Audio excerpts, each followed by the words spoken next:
श्री स्वामी समर्थ. तुमच्यावरती जर स्वामींची कृपा असेल, तुम्ही जर स्वामींची निष्काम भक्ती करत असाल किंवा निस्वार्थ भक्ती जर तुम्ही स्वामींची करत असाल, तर कुठल्याही क्षेत्रामध्ये तुम्ही घवघवीत यश प्राप्त करू शकता.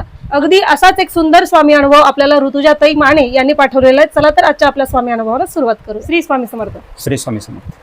तर आजचा जो स्वामी अनुभव आहे तो किल्लारीच्या ऋतुजाताईने पाठवलेला अनुभव आहे. अत्यंत सुंदर स्वामी अनुभव त्यांनी आपल्याला सांगितलेला आहे. हा अनुभव ऐकल्यानंतर बऱ्याच लोकांना असे प्रश्न पडतात. तर एक व्यवहारिक दृष्टिकोन जरी ठेवला आपण तर तसे प्रश्न पडणं साहजिक आहे. पण ज्या वेळेस आपण अध्यात्मामध्ये पाऊल उचलत असतो, ज्या वेळेस आपण साधना करतो, ज्या वेळेस आपण उपासनेला सुरुवात करतो, आपल्या जीवनामध्ये ज्या वेळेस आपण अध्यात्माचा काहीतरी मार्ग चालतो, एखादी आध्यात्मिक क्षमता असेल, योग्यता असेल किंवा एखादी स्थिती असेल, ज्यावेळेस त्या स्थितीपर्यंत आपण पोहोचतो त्यावेळेस अशा घटना घडत असतात. आणि याला जर आपण समजून घ्यायचं म्हटलं आजच्या भाषेमध्ये विज्ञानाच्या, तर ही एक एनर्जी सर्वत्र एक एनर्जी विचरण करत आहे. कुठलीही वस्तू असू द्या, कुठलीही गोष्ट असू द्या, कुठलीही घटना असू द्या, प्रत्येक गोष्टीच्या मागे एक एनर्जी फिरत आहे. आणि ती जी एनर्जी आहे, विज्ञानामध्ये तिला एनर्जी म्हणतो आणि अध्यात्मामध्ये त्याला आपण आत्मशक्ती म्हणतो, त्याला आध्यात्मिक शक्ती म्हणतो, दैवी शक्ती म्हणतो. तर ही जी शक्ती आहे, ही शक्ती आपल्याला एका स्रोताकडून घ्यावं लागते. आपल्याला एक सोर्स पाहिजे आपल्याला घेण्यासाठी. थोडक्यात एक उदाहरण जर द्यायचं म्हटलं तर हवा सर्वत्र आहे. आता सध्याला आपण या ठिकाणी बसलो, हवा सर्वत्र आहे. समजा आपण कुठेतरी प्रवास करतोय आणि अर्ध्या रस्त्यामध्ये गाडी जर आपली हवा उतरली, गाडीची एखाद्या चाकाची जर पूर्ण हवा निघून गेली, तर आपण काय करतो, त्याला आपण हवा मारण्यासाठी ज्या ठिकाणी पंक्चर काढलं जातं त्या ठिकाणी घेऊन जातो आपण गाडी आणि त्या ठिकाणी हवा भरतो आपण गाडीमध्ये परत. तर हवा सर्वत्रच होती. मग त्याच ठिकाणी आपण काय केलं, याच्या मागं कारण असं, ज्या ठिकाणी गाडीची हवा उतरलेली होती त्या ठिकाणी सुद्धा हवा होतीच ना, मग त्या ठिकाणी भरू शकलो का आपण हवा असताना सुद्धा? अगदी तसं ब्रह्मांडामध्ये भगवंताची शक्ती व्याप्त आहे, गुरुची शक्ती व्याप्त आहे. पण ती प्राप्त करण्यासाठी आपल्याला एक सोर्स पाहिजे असतो, एक टूल पाहिजे असतं, आपल्याला एक माध्यम पाहिजे असतं आणि ते माध्यम म्हणजे गुरु आहे. भगवंतापर्यंत पोहोचवणारे जर कुणी असतील आपल्याला तर ते गुरु आहेत. त्यामुळं असं सांगितलेलं आहे की गुरु गोविंद दोनो खडे काके लागू पाव, बलिहारी गुरु देव की जिने गोविंद दियो दिखाय. आणि मुळात ह्या सर्व ज्या गोष्टी आहेत, हा अनुभव सांगण्याच्या अगोदर हे सगळं जे सांगतोय मी ते एवढ्यासाठी सांगतोय की काही लोकांना असे प्रश्न पडतात की स्वामींची भक्ती केल्यानंतर जर सगळ्या गोष्टी होणार असतील तर बाकीच्या गोष्टी करण्याची काही गरज नाही. आपण फक्त काही जरी झालं तरी स्वामींची भक्ती करायची, स्वामी बाकीचं बघून घेतात. तर असं नसतं. व्यवहारिक स्तरावरती आपल्याला जे प्रयत्न करावे लागतात ते प्रयत्न आपल्याला करावेच लागतात. आणि आध्यात्मिक जी शक्ती असते, साधना उपासना केल्यानंतर जी आध्यात्मिक शक्ती आपल्या पाठीमागे उभं राहत असते, ती जी शक्ती असते ती शक्ती आपल्याला एक लढण्याचं बळ देत असते, पुढे जाण्याचं बळ देत असते. आणि ती शक्ती जी असते ती आपल्या रस्त्यातील जे विघ्न आहेत, बाधा आहेत, त्यात दूर करत असते. एकंदरीत सांगायचं म्हणजे ही शक्ती एक संरक्षण कवच असल्यासारखं आणि एक बल असल्यासारखं असते आपलं. तर ह्या गोष्टी समजून घेणं गरजेचं आहे. जो खरोखर भक्ती मार्गावर चालणार आहे, उपासना मार्गावर चालणार आहे, साधना मार्गावर चालणार आहे, त्याच्यासाठी ह्या गोष्टी आहेत आणि ह्या गोष्टी त्यालाच समजू शकतात. एखादा नास्तिक जर येऊन म्हणत असेल की मला ह्या गोष्टी अशा अशा, तर त्यासाठी अगोदर त्या प्रकारची श्रद्धा आपल्यामध्ये असावी लागते. जसं एखाद्या जमिनीमध्ये जर आपल्याला पीक घ्यायचं असेल तर त्याची पूर्व मशागत केली जाते आणि त्या जमिनीला उपजाऊ बनवलं जातं अगोदर, आणि नंतर मग त्यामध्ये बीज टाकल्यानंतर ते अंकुरित होऊन चांगलं उत्पन्न त्या ठिकाणी आपल्याला भेटतं. अगदी त्याचप्रमाणे कुठलाही आध्यात्मिक अनुभव जर आपल्याला घ्यायचा असेल तर अगोदर आपल्या हृदयरूपी आपलं जे चित्त आहे ते चित्त अशा पद्धतीने त्याचं व्यवस्थित मशागत होणं गरजेचं आहे अगोदर. आणि ती ज्या वेळेस उपजाऊ होईल, चांगली गुणवत्ता चांगली होईल त्या मातीची, म्हणजे एकंदरीत आपल्या हृदयाची गुणवत्ता चांगली होईल, आपल्या चित्ताची गुणवत्ता ज्या वेळेस चांगली होईल, म्हणजे काय होईल, आपलं अंतःकरण शुद्ध होईल आणि त्या अनुभवाच्या लायक बनेल, त्यावेळेस मग आपण त्या अनुभवासाठी पात्र होईल आणि त्यावेळेस असे अनुभव आपल्याला येतात. तर साधना उपासना केल्यानंतर जी शक्ती आपल्याला प्राप्त होत असते किंवा जी शक्ती आपल्या पाठीमागे उभं राहत असते, भगवंताची असेल किंवा गुरूंची असेल, तर ही जी आध्यात्मिक शक्ती असते किंवा ही आध्यात्मिक ऊर्जा जी असते ही आपल्याला एक प्रकारे बळ देत असते. कुठल्याही परिस्थितीबरोबर लढण्याचं बळ देत असते आपल्याला.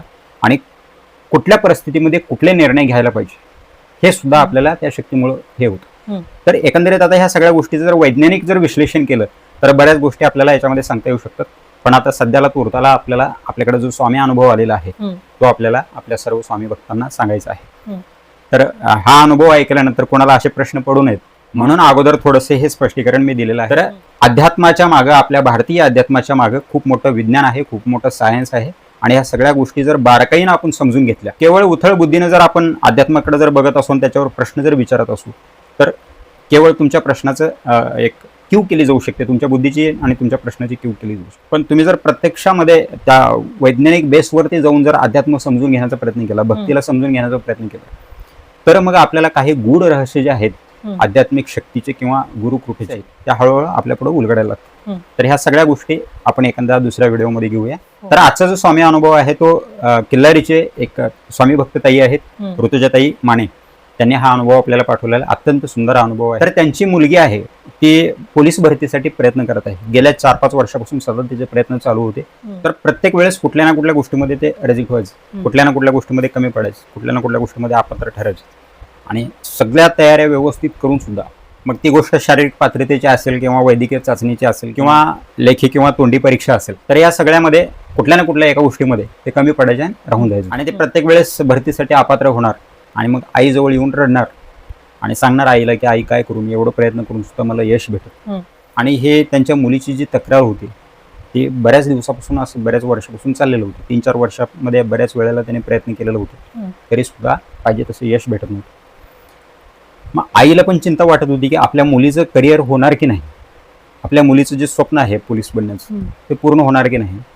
आपली मुलगी एवढं रात्रंदिवस प्रयत्न करायला लागली, आपण पण सर्वतोपरी तिला मदत करतोय, सगळ्या गोष्टीतून आपण तिला मदत करतोय, कुठल्याही गोष्टीमध्ये काहीही कमी ठेवत नाही आपण, तरी सुद्धा जर असं होत असेल तर काय करायचं नाही.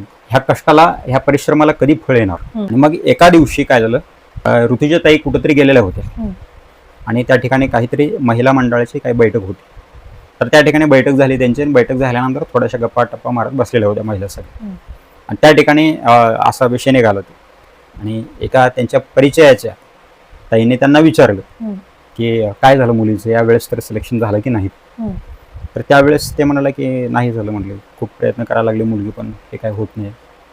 तर त्यावेळेस त्या ताईने त्यांना सांगितलं की असं जर अडथळे येत असेल तर ह्याला आपण भाग्यदोष समजू शकतो. असं काय काय गोष्टी आपण प्रयत्न केल्यानंतरही जर भेटत नसेल, सगळ्या गोष्टी आपल्या 100% त्या ठिकाणी लावून आपण प्रयत्न करतो, तरी सुद्धा जर त्याचा परिणाम आपल्याला भेटत नसेल तर ह्या गोष्टी कुठं ना कुठं आपल्या भाग्यावरतीच येतात. आणि आपल्या भाग्यामध्ये जर काही दोष असतील तर अशा गोष्टी ज्या असतात त्याच्यामध्ये विघ्न येत असतात सतत. तर एकदा तू असं करून बघ की अक्कलकोटला जर तुला शक्य असेल तर अक्कलकोटला जा तू आणि स्वामी महाराजांच्या मंदिरामध्ये जाऊन दर्शन कर आणि त्या ठिकाणी स्वामी महाराजांना प्रार्थना कर आणि एखादं काहीतरी नियम घेतो सेवा करण्याचा आणि त्या पद्धतीने सेवा सुरू कर. मग ऋतुजाताईने त्यांना विचारलं की स्वामींची सेवा म्हणजे काय, कशी करायची सेवा, मला काहीच माहिती नाही म्हणलं याच्यामध्ये. आणि त्यावेळेस मग त्या ताईंनी त्यांना सांगितलं की सेवा म्हणजे काय, स्वामींची सेवा कशी करायची आणि त्यासाठी काय काय लागणार आहे आपल्याला, सगळ्या गोष्टी त्यांनी सविस्तर त्यांना सांगितलं. आणि ह्या सगळ्या गोष्टी आणून तू सेवा करू शकतेस. मग ह्या सेवेमध्ये सगळ्या ज्या ज्या गोष्टी येतात त्या सगळ्या गोष्टी त्यांना सांगितल्या. मग याच्यातली एक कुठलीही जे शक्य असेल तुला ती सेवा तू करू शकतेस असं त्यांनी सांगितलं. त्यावेळेस मग ऋतुजाताईंना असं वाटायला लागलं की थोडंसं की चला आपल्या पुढं स्वतःहून जर ही गोष्ट येत असेल, कुठं ना कुठून आपल्या समोर जर ही गोष्ट येत असेल तर कदाचित ही भगवंताचीच प्रेरणा असेल, ईश्वरच आपल्याला मार्ग दाखवत असतो आणि आपण करायला काय हरकत नाही. आणि मग त्यांनी एका दिवशी वेळ काढला आणि ठरवून अक्कलकोटला आपल्या मुलीसोबत ते गेले आणि दर्शन वगैरे व्यवस्थित झालं. स्वामी महाराजांचं दर्शन झाल्यानंतर मठामध्ये थोडं वेळ शांत बसली होती आणि त्या ठिकाणी मग स्वामी महाराजांना प्रार्थना केली, मुलींना पण सांगितलं प्रार्थना कर. आणि त्यावेळेस त्यांची जी मुलगी आहे तिच्या मनामध्ये थोडीशी अशी धाकधूक चाललेली होती की आई जे मला गेल्या 7-8 दिवसापासून सांगायला लागले सेवा करायचं अमुक तमुक असं तसं, हे मला शक्य नाही करणं, कारण मी ज्या ठिकाणी राहून हे सगळं तयारी करते मी त्या ठिकाणी ह्या सगळ्या गोष्टी अशक्य येत नव्हत्या. आणि हे जर अशा प्रकारे जर आई जर काय नियम घेत असेल इथं तर मला ते कसं शक्य होणार आहे. बरोबर. आणि स्वामी महाराजांना आपण विनाकारण हे असं हे केल्यासारखं होईल, फसवल्यासारखं होईल, तर हे योग्य नाही असं वाटत होतं. आणि त्याच वेळेला ऋतुजाताईंच्या मनामध्ये तीच गोष्ट चमकली आणि त्यांनी स्वतःहून मग मुलीला विचारलं की बाळा तुला हे सगळं करणं होईल का, कारण मी सांगते तुला हे सगळं असं करायचं असं, पण हे तुला शक्य आहे का करणं. तर त्यावेळेस तिने सांगितलं की खरं सांगायचं आहे तर मला हे सगळं करणं शक्य नाही, कारण अभ्यास तयारी सगळ्या गोष्टी आणि तिथलं वातावरण ज्या ठिकाणी मी राहते तिथलं सगळं असं सूट या सगळ्या गोष्टीसाठी नाही म्हणले तर मला शक्य. मग त्यावेळेस ताईंनी थोडासा विचार केला आणि त्यांना एक गोष्ट सुचली की हे नामस्मरण जर करू शकते, नामस्मरण करायला काय प्रॉब्लेम नाही, मग ती म्हटले तू नामस्मरण करू शकतेस. हम्म. ती म्हटले हो. म्हणले मी नामस्मरण करू शकतो. नामस्मरण आपण कुठेही करू शकतो, उठता बसता काहीही काम करत असू, कुठेही जात असू, येत असू, काहीही करत असताना आपण नामस्मरण करू शकतो. आणि ती गोष्ट त्यांना सोपी वाटली आणि त्यांच्या मुलीने त्यांना सांगितलं की हो म्हणले मी नामस्मरण करू शकतो. मग त्यावेळेस ताईने सांगितलं की तू नामस्मरण कर आणि तुझ्या नावाची जी सेवा आहे तुझ्या ऐवजी ती सेवा मी स्वतः करते, पण आपल्याला सेवा करायचीच आहे असं त्याने ठरवलं. आणि त्यावेळेस मग थोडा वेळ त्या ठिकाणी शांत बसून वटवृक्षाच्या छायेमध्ये शांत बसून त्यावेळेस त्यांनी संकल्प केला त्या ठिकाणी आणि स्वामींना प्रार्थना केली आणि एवढी एवढी सेवा मी करते. माझ्या मुलीच्या जीवनामध्ये जे काही विघ्नबाधा असतील, जे काही पण तिला प्रॉब्लेम येत असतील ज्या कुठल्या गोष्टीमुळे, त्या सर्व गोष्टी दूर करा. तिचं स्वप्नपूर्ती होण्यामध्ये ज्या काही गोष्टी बाधा ठरत आहेत त्या सगळ्या गोष्टी दूर करा. तिचा मार्ग जो आहे तो एकदम सहज करा आणि तिला लवकरात लवकर यशापर्यंत नेऊन पोहोचू. आणि तेवढ्यासाठी मी ही सेवा करते असं त्यांनी हे केलं. आणि त्यावेळेस त्यांनी त्या ठिकाणी 51 स्वामी चरित्र सारामृत पारायण करण्याचा नियम घेतला त्या ठिकाणी. मग त्या ठिकाणी ते थोडं वेळ बसले शांत आणि नंतर मग आपल्या अन्नछत्रामध्ये जाऊन त्यांनी त्या ठिकाणी प्रसाद घेतला स्वामींचा आणि थोडे वेळ त्याच वातावरणामध्ये मंदिराच्या परिसरामध्ये थांबले त्या आणि छोटीशी एक स्वामी महाराजांची मूर्ती त्या ठिकाणातून खरेदी केली त्यांनी आणि तिथून मग ते आपल्या गावाकडे आले. मग त्यानंतर त्यांची मुलगी जी आहे ती गावामध्ये 2-4 दिवस राहिली त्या ठिकाणी आणि नंतर ती तिच्या तयारीसाठी ती गेली परत. आणि तिथून मग पुढे 1 वर्षभर निरंतर स्वामींची सेवा त्या करत होत्या. आणि नंतर पुढे मग त्यांना तारीख निघालेली आहे पोलीस भरतीची असं मुलीकडून कळलं आणि त्यावेळेस मग त्यांनी परत संकल्प केला आणि त्या मधल्या कालावधीमध्ये त्यांना स्वामी सेवेच्या संदर्भातली बरीच माहिती मिळालेली होती आणि त्यांनी त्या पद्धतीने मग संकल्प केला आणि स्वामी चरित्र सारामृतला सुरुवात केली. आणि स्वामींना सांगितलं की स्वामी आता ह्या वेळेस तरी निदान माझ्या मुलीचं जे स्वप्न आहे ते पूर्ण होऊ द्या आणि तिचं जे ध्येय आहे ते तिला प्राप्त होऊ. आणि ताईने स्वामी चरित्र सारामृताच्या पारायणाला सुरुवात केली आणि मुलीला पण सांगितलं की स्वामींचं नामस्मरण जे आहे ते अखंड चालू ठेव. पुढे भरतीची तारीख जवळ आली, सगळी तयारी व्यवस्थित सुरू होती आणि त्यांची मुलगी जी आहे ती भरतीला गेली आणि त्या ठिकाणी सगळ्या गोष्टी व्यवस्थित झाल्या आणि प्रत्येक वेळेस जी समस्या येत होती ती समस्या त्यावेळेस आली नाही आणि पूर्ण सगळ्या गोष्टीमध्ये ते पात्र ठरले आणि त्यांचं सिलेक्शन झालं. त्यानंतर अपॉइंटमेंट ऑर्डर निघाले, ट्रेनिंग झालं त्यांचं आणि नंतर पोस्टिंग झाली. ज्यावेळेस ते भरतीमध्ये पात्र ठरले होते त्यावेळेस त्यांनी आईला फोन करून सांगितलं होतं की आई यावेळेस सगळ्या गोष्टी क्लिअर झालेल्या आहेत, कुठल्याही गोष्टीमध्ये अपात्र ठरलेलं नाही असं सांगितलं फोन करून. तर त्यांच्या आईनं खूप आनंद झाला होता आणि त्यावेळेस त्यांनी मग स्वामींना खूप प्रार्थना केली आणि म्हटले काहीही करा आणि तिचं स्वप्न पूर्ण करा. एवढीच माझी एक आई म्हणून एवढीच प्रार्थना आहे, माझी दुसरी काही अपेक्षा नाही की माझ्या मुलीचं स्वप्न पूर्ण व्हायला पाहिजे. आणि आज ते पोलीस खात्यामध्ये नोकरीवरती आहे. तुझ्या ताईने असं सांगितलेलं आहे की माझ्या मुलीचं स्वप्न पूर्ण झाल्यानंतर ह्या गोष्टी स्वामी कृपेनं कशा रीतीनं सगळ्या व्यवस्थित झाल्या आणि जे विघ्न बाधा होत्या त्या मार्गातल्या त्या कशा प्रकारे दूर झाल्या आणि एका प्रकारे स्वामी कशा रीतीनं पाठीशी उभा राहिले त्याचा प्रत्यक्ष अनुभव मला आलेला आहे असं त्यांनी सांगितलेलं आहे. म्हणून ऋतुजा ताई ज्या आहेत त्या खूप आनंदित आहेत, त्यांचा परिवार पण खूप आनंदित आहे असं त्यांनी सांगितलं. त्यानंतर ताईने असं सांगितलेलं आहे की ह्या सगळ्या गोष्टी झाल्यानंतर आमच्या स्वामीवरती इतका प्रगाढ विश्वास बसला, स्वामीवरती इतकी आमची श्रद्धा बसली की आम्ही दोघं पती पत्नी जे आहोत ते दोघं पण उच्च शिक्षित आहोत, चांगलं शिक्षण झालेलं आहे आमचं आणि आम्ही दररोज स्वामींची माळ केल्याशिवाय अन्नाला हात लावत नाही.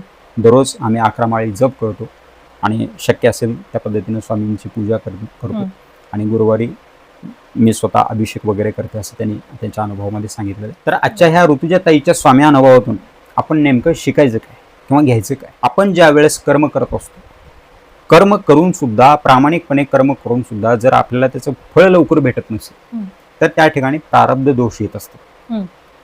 त्या ठिकाणी आपलं जे प्रारब्ध असतं त्यामध्ये जर काही दोष असतात जे संचित कर्मामुळे उद्भवलेले असतात किंवा काही भाग्याचे दोष असतात ते दोष दूर करण्यासाठी आपल्याला ईश्वराची शरण घ्यावी लागते. भारतीय अध्यात्म व्यवस्थित न समजून घेतल्यामुळं असे प्रश्न काही लोकांना उपस्थित राहतात. आणि ज्यावेळेस आपण हे सगळं व्यवस्थित समजून घेतो, साधना केल्यानंतर एखादा साधनामार्गी माणूस जो आहे त्याला जे अनुभव येत असतात त्या अनुभवापर्यंत असे नास्तिक लोक जाऊन पोहोचले किंवा ज्यांना असे प्रश्न पडतात असे सज्जन लोक त्या ठिकाणी जर जाऊन पोहोचले तर त्यांना मग त्या वेळेस वाटायला लागते की खरोखर साधना केल्यानंतर काय प्राप्त किंवा उपासना केल्यानंतर काय भेटत असतात.